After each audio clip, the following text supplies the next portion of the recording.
nodarbotos ar ielu vingrošanu, es iegūstu visu, ko es esmu patreiz iegūs. Tas ir panākumi dažādi, arī pat skolā lielāki panākumi, tāpat atpazīstamība. Un arī atpazīstami, tur kontakti rodas jauni draugi iegūst, jauna atmosfēra. Par fizisko formu arī nevar sūdzēties pilnīgi, tā arī ir liels bonus, kas ir ieņem. Plusā tas, ka vienmēr tas ir laimīgs. Iegūmi ielu vingrošanai ir tādi: sporta veida pielāgojamība, to var darīt jebkur un jebkad. Tas ir pa velti. Tas ir sociāls projekts, vai ne? Ja mēs to varam saukt, jebkurš darbs ir projekts. Un visai veiksmīgs. Es tā iegūstu ļoti daudz kontaktu, ļoti daudz, ja ne draugu, bet tad labu paziņu. Ir arī daudz draugu iegūts. Mūsu novadā ir daudz jauniešu, mums tā liekas, bet Aleksandrs ir viens no aktīvākajiem jauniešiem. Aleksandrs ir tas cilvēks, kurš Pļaviņu novadā uzsāka ielu vingrotāju kustību. Aleksandrs trenējās pats, trenēja jauniešus, uzsāka trenēt bērnus, bērnu grupu, un saprata, ka ielu vingrotāju laukums Pļaviņās ir ļoti nepieciešams. Es jau kādu brīdi biju plānojis ar to laukumu ieviešanu. Es biju domājis sākumā lūgt finansējumu domai, bet pēc tam patrāpījās tāda iespēja, kad vēl pirms 2 vai 2,5 vai 3 gadiem es kontaktējos ar Kristupu Vildi, tieši palīdzot viņiem ar to balsu vākšanu labajiem darbiem. Es skatos, ielu vingrotājs, ir jāpalīdz. Tas bija dombiedru grupā mums draugos, un tāpēc izdomāju, ka vajag palīdzēt.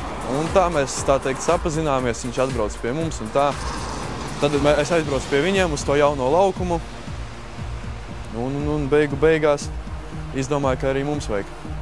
Mums finansējums bija nepieciešams, lai izveidotu kvalitatīvus rīkus, beidzot arī Pļaviņās, jo mums Pļaviņās ir dažās vietās ir kaut kādi veci stieņi, kurus mēs arī cenšamies iespēju robežās atjaunot, bet mums vispār nebija līdzteku.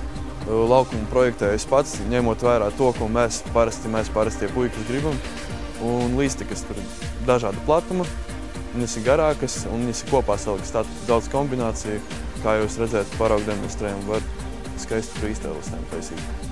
Es jauno laukumu mīlu. Beidzot ir augstie platie stieņi, ko es vienmēr esmu meklējis. Te manam iekšējiem mērķim ir, kur izpausties. Es saskāros ar tādām grūtībām, kad cilvēki neuzticējās tam, kad es vācu balsis. Viņi domāja, ka es izmantošu viņu telefonu numurus sautīgiem mērķiem. Bija tādi cilvēki, ka mēs gājām vākt balsis. Cilvēki nezināja, kas ir ielu vingrošana. Mums vienmēr ir apnicis skaidrot, kas tāds ir. Daudz vieglāk vienkārši demonstrēt.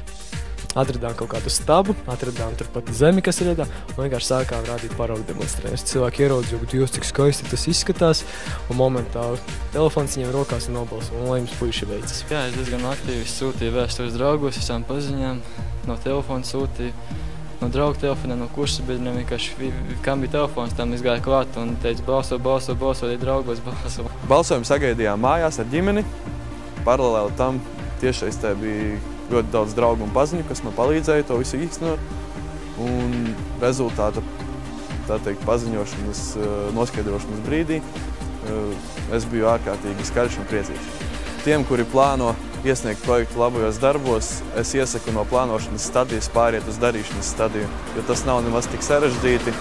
Visu ļoti palīdz izdarīt konsultanti un vienkārši jāsāk darīt. Es domāju, tieši šādi jaunieši dzīvē kaut ko arī sasniegs. Un jo vairāk Latvijā šādu jauniešu būs, jo, protams, dzīvosim labāk mēs visi mūsu mazajā zemē Latvijā. Un pie tam, ja visi vēl vingrosim, un ne tikai sporta zālēs un fitnesa klubos, bet arī ārā svaigā gaisā, un Latvijā gaiss mums ir svaigs, tad mēs tiešām būsim vesela, skaista tauta. Man prieks par Aleksandru. Viņam viss ir izdevies. Paldies labajiem darbiem!